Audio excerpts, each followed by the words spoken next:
सर्वशक्तिमान पिता, तेरे लोग जो आज इन वचनों को सुने कभी भी सेम न रहे। परमेश्वर का आत्मा आपको छूकर आपके कंधे में आपको हील कर रहा है राइट नाउ। बहुत सी पेन्स, यूके ब्रांच, खुदावंद का आत्मा आपको हील कर रहा है राइट नाउ। परमेश्वर की उपस्थिति हमारे बीच में है और वो आपको चंगा कर रहा है राइट नाउ। ब्रेक थ्रू मैं देख रहा हूं आपके पेपर्स और डॉक्यूमेंट्स में। खुदावंद आपको ब्रेक थ्रू दे रहा है, आपकी चीज़ों को वो जल्दी कर रहा है और वो ब्लेस कर रहा है आपको। शांति आपका हिस्सा है यीशु मसीह के नाम में। प्रार्थना करता हूं कनाडा ब्रांचेस के लिए, ऑनलाइन सब लोगों के लिए। ऐसे मौसम में भी आप चर्च में हैं, यह आपके बड़े विश्वास का प्रमाण है और परमेश्वर विश्वास करने वालों को कभी भी शर्मिंदा नहीं होने देता। आपकी लाइफ के ऊपर फेवर आए, ऐसा फेवर जो नॉर्मल नहीं लगे, एक्स्ट्रा ऑर्डिनरी हो, आप उसे रिसीव करें। अपने हाथों को उठाओ और अपनी बाइबल को अपने हाथ में पकड़ लो और अपनी सीट को ग्रहण करो। अपनी सीट पर बैठ जाओ और खुदावंद से कहो, आज जितना वचन मैं सुन रहा हूं, मैं फलों को लेके आऊं और इस वचन को अंधकार की शक्तियां चुराएं ना पिता। मैं आपकी लाइफ के ऊपर नए डिवाइन हेल्पर्स को, आपकी मैरिज के लिए डिवाइन पार्टनर्स को आपकी लाइफ पर मैं आता हुआ देख रहा हूं। कैंसर को बदलते हुए देख रहा हूं, रिपोर्ट्स को चेंज होते हुए देख रहा हूं। एक सिस्टर को मैं देख रहा हूं थायराइड कैंसर की तरफ आपकी रिपोर्ट्स, आपके जो डायग्नोज है वो लेके जा रहे हैं आपको कि आपको ये प्रॉब्लम है, लेकिन सब बदल जाएगा, परमेश्वर का आत्मा कह रहा है। और वो आपको हील कर रहा है और डिलीवर कर रहा है। सब बदल जाएगा। इस आवाज को ध्यान रखना, सब बदल जाएगा यीशु मसीह के नाम में। मैं आपको ब्लेस करता हूं प्रभु के नाम में।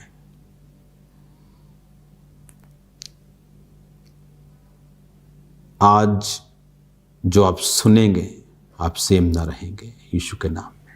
आमीन आमीन। प्रकाशित वाक्य 12 उसकी 11 आयत को मैं पढ़ूंगा और इस आयत को हम हिंदी, इंग्लिश और उसके बाद फिर एम्प्लीफाइड बाइबल में पढ़ेंगे।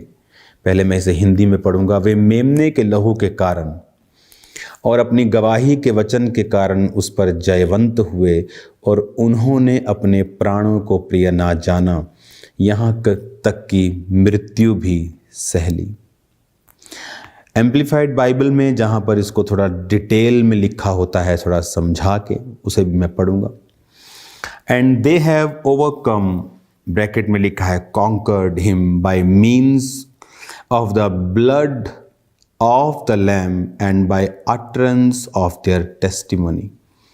For they did not love and cling to life even when they faced with death.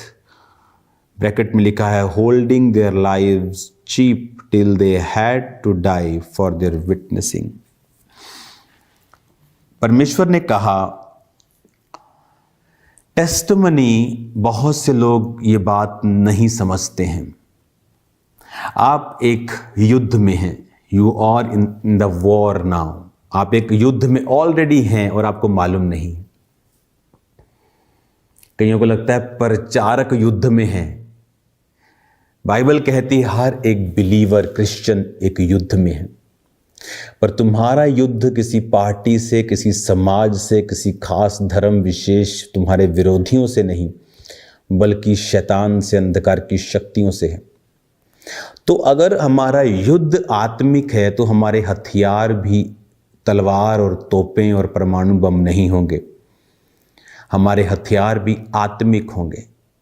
सो बहुत से योद्धा अगर अपने हथियारों के बारे में नहीं जानते, अगर आप पुराने समयों को देखेंगे तो जो राजाओं के बच्चे होते थे उन्हें बचपन से हथियारों की शिक्षा दी जाती थी, क्योंकि आप अगर उनके विषय में शिक्षा ही आपको नहीं है तो आप उसे यूज़ कैसे करेंगे, आप उसे इस्तेमाल कैसे करेंगे। हर राजा के पास अपनी पर्सनल तलवारें होती थी, यानी युद्ध में चले कोई भी एक उठाई और चले गए, पर्सनल, उसे कस्टमाइज किया जाता था। अपने हथियारों के बारे में वो बड़े, आज भी अगर आप राजस्थान वाली साइड चले जाएं और दुनिया में जहां फोर्ट्स, किले हैं, आप उन किलों में अगर आप देखेंगे तो आपको अभी भी उनकी पर्सनल तलवारें मिल जाएंगी, क्योंकि वो हथियार के बल पर ही अपने किंगडम को चलाते थे। अगर हमारा किंगडम स्पिरिचुअल है, लेकिन अब प्रॉब्लम यह है कि हमारा किंगडम तो स्पिरिचुअल है, लेकिन बुरी बात यह है कि हमें उन हथियार को चलाना ही नहीं आता है। विश्वासियों को पता ही नहीं है। अभी भी वो जैसे अन्य जाति लोग बिना नॉलेज के सिर्फ जाते हैं और बड़बड़ करते हैं। बाइबल में लिखा, अन्य जातियां बकबक करती हैं प्रार्थना, मुझे ये चाहिए, मुझे ये चाहिए, मुझे ये चाहिए, मुझे ये चाहिए। परमेश्वर कहता, तुम्हारे मांगने से पहले मैं जानता हूं तुम्हें क्या चाहिए। पर जब तुम प्रार्थना करो तो इस रीति से करो, हे हमारे बाप तू जो आसमान में है, तेरा नाम पाक माना जाए। वर्शिप से शुरुआत करो। तो परमेश्वर ने वो प्रार्थना के शब्द नहीं सिखाए, तरीका सिखाया है और वचन सिखाया है, जो वचन कहता है कि हमें युद्ध करना है और हमारे हथियार हैं युद्ध के। टेस्टिमनी देना, गवाही देना एक हथियार है, और बहुत से क्रिश्चियन नहीं जानते। बहुत से लोग जो बहुत सालों से क्रिश्चियन हैं वो अपनी गवाही भी नहीं देते। बहुत से लोग, आप उन्हें ये पूछो अपनी जिंदगी की उन्होंने लास्ट टेस्टिमनी कब दी थी। आप इस बात से अंदाजा लगाओ कि जब 4 व्यक्ति इकट्ठे होते हैं, एक भी बार उन्होंने यीशु मसीह के बारे में बात नहीं की, एक भी बार अपनी गवाही के बारे में बात नहीं की। क्यों? क्योंकि वो अनजान हैं, वो धोखे में हैं, उन्हें मालूम नहीं है। टेस्टिमनी एक वेपन है। मैंने उस वेपन को यूज किया और खुदा ने मुझे फिर बड़ी गवाहियां दी। छोटी गवाहियां देने से बड़ी पैदा होती हैं, बड़ी देने से बड़ी पैदा होती हैं और बड़ी पैदा होती हैं। लेकिन आज अगर हम गवाहियां देंगे ही नहीं तो जो है फिर वो भी परमेश्वर कहता, तूने एक सिक्का लिया और उसे दबा दिया। कहता प्रभु ने एक सिक्का लेके जमीन के नीचे दबा दिया। जमीन क्या है? आपका शरीर। सिक्का क्या है? वो टैलेंट, वो गिफ्ट, वो टेस्टिमनी। आप देख रहे नहीं प्रभु वो तो कैंसर से भी ठीक हुआ है, वो तो पैसे में भी ब्लेस है, उसकी लाइफ में तो बड़ी चर्च है, उसकी गवाही कितनी बड़ी है और मेरी तो छोटी सी है, और वो आपने नहीं दी। और परमेश्वर कहता अब ये भी लेकर उसको दे दो जिसके पास ज़्यादा है। इसीलिए जो लोग ज़्यादा गवाहियां देते हैं वो उनकी टेस्टिमनीज आती ही रहती हैं। क्यों? क्योंकि उनको समझ आ चुका है कि टेस्टिमनीज कैसे देनी है, और दे देकर वो बढ़ाते जा रहे हैं अपनी गवाही को। क्यों शैतान टेस्टिमनी खराब करने की कोशिश करता है? दाऊद की टेस्टिमनी क्या थी कि परमेश्वर ने उसे चरवाहा होने से राजा की कुर्सी में बिठाया। अब शैतान जानता था दाऊद की टेस्टिमनी क्या है, कि उसके भाइयों के मध्य में उसका अभिषेक हुआ। उसके भाई जब सामने आए तो उनको रिजेक्ट कर दिया गया, लेकिन दाऊद का अभिषेक हुआ, क्योंकि दाऊद परमेश्वर के मन के अनुसार चलने वाला व्यक्ति था। तो इसका मतलब प्रभु ने उसे परखा था, उसकी पवित्रताई में उसे परखा होगा, उसकी जेन्युइनिटी में परखा होगा। अपने घर से दूर है, उन बकरियों में से एक बेचकर झूठ बोल सकता था, वह चोरी हो गई है, खा सकता था, बेच के कोई अयाशी कर सकता था। तो पता नहीं प्रभु ने उसे कितनी चीज़ों में परखा था। तो जब वो परखा गया और प्रभु ने उसे ऊंचा किया, ये उसकी लाइफ की टेस्टिमनी थी कि यहोवा ने मुझे शेर से छुड़ाया, भालू से छुड़ाया। उसने क्यों दी? वो राजा के सामने बैठा है, राजा कहता है ये गोलियत को मारने के लिए मेरी तलवार ले जा। वो उससे चले नहीं, कपड़े उसको पहने, उसको और लगा थोड़ा सा, उसने परखे नहीं थे वो। तो उसने राजा को टेस्टिमनी दी कि जब मैं अपनी भेड़ बकरियों को चराता था तो मैंने शेर और भालू दोनों को मारा है। प्रैक्टिकल करके देख लो शेर कितना बड़ा होता है। वो एक गवाही थी कि अगर प्रभु ने मुझे इस मुसीबत से छुड़ाया, इससे छुड़ाया, तो मुझे वो इससे भी छुड़ाएगा। टेस्टिमनी उसने दी और अपनी गवाही को संभाल के रखा अपने कैरेक्टर के साथ, प्रार्थना के साथ, और प्रभु ने एक बड़ी और बड़ी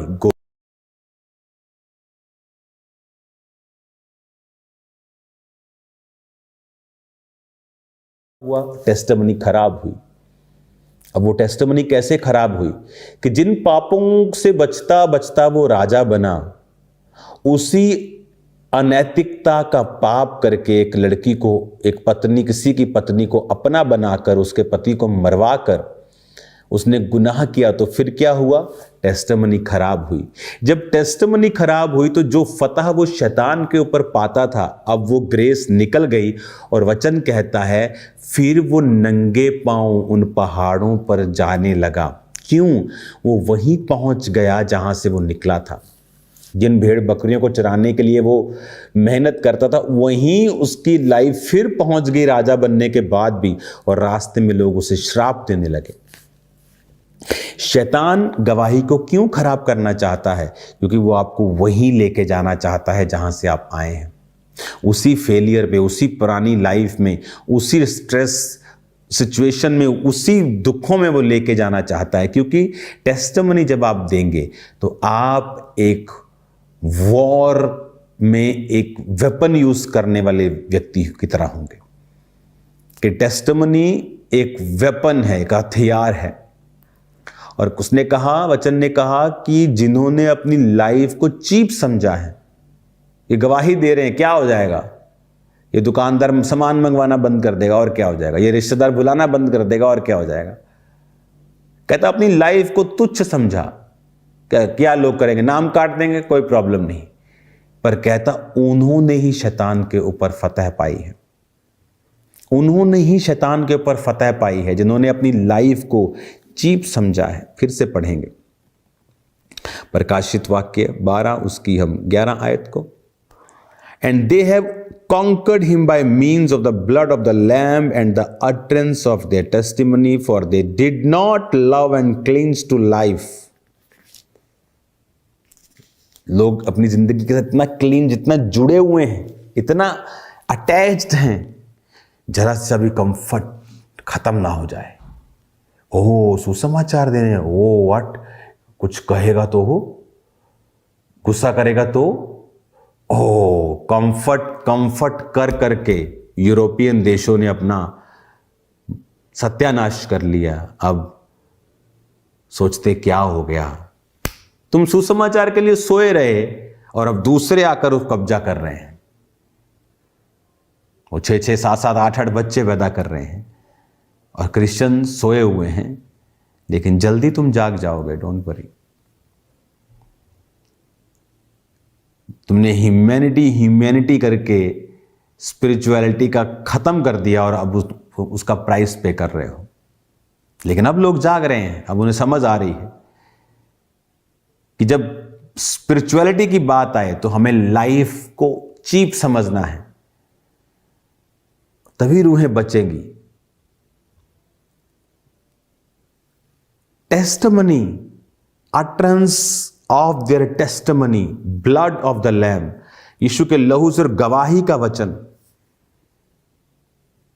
मैं जब भी अपने काम पर जाता था, जब मैं एक बिलीवर था,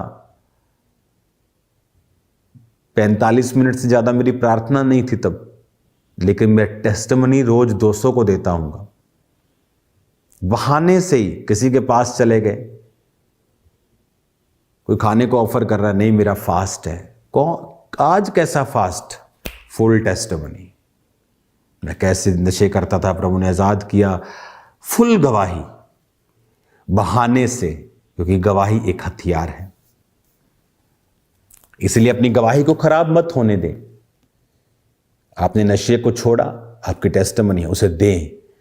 टेस्टिमनी देते रहेंगे, अलर्ट भी रहेंगे कि मैं टेस्टिमनी देता हूं, मुझे नशा नहीं करना। अगर आप करेंगे, आप अपनी गवाही खराब की और जो शैतान पर आपने फतह पाई थी, फिर वो सारा कुछ रिवर्स हो जाएगा। किसी की हिम्मत नहीं थी दाऊद के ऊपर कब्जा करने की, लेकिन अपने पाप के बाद वो कितना दुखी हुआ। गवाही को हथियार की तरह इस्तेमाल करें, इसे बचा कर रखें, इसे खराब मत होने दें, इसे इस्तेमाल करें। आपका जीवन, आपके जीवन की आशीषें आपके अपने हाथ में भी हैं बहुत सारी। आपके डिसीजंस आपको आगे लेके जाएंगे। आप सेम नहीं है यीशु मसीह के नाम में। अपने हाथों को उठाओ, यीशु के लहू में मैं आपको छुपाता हूं। प्रार्थना करता हूं आपकी गवाही कभी शैतान खराब ना करने पाए, और आपको ब्लेस्ड घोषित करता हूं इन जीसस नेम, आमीन।